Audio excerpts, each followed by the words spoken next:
Ayaw mo magpatawad, ninanakawan mo din siya ng pagkakataon sa buhay.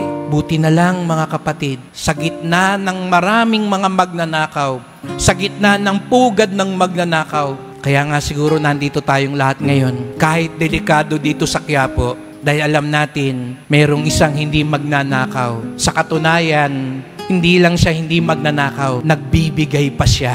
Kahit hindi tayo karapat-dapat, nagpapatawad siya. Kahit paulit-ulit na tayo sa ating pagkakasala, lagi niya tayong inaalok ng grasya at awa, bagat minsan tayo nakakalimot sa Kanya. Parang napakalaking kabalintunaan sa gitna ng maraming mga magnanakaw, hindi lang sa Quiapo, kundi sa buong bayan natin, bumabaling tayo sa Kanya. Siya na nga lang siguro ang pinagkakatiwalaan natin. Siya na lang ang pakinggan natin, hindi kung sino-sino, sapagkat siya ang daan, ang katotohanan, at ang buhay.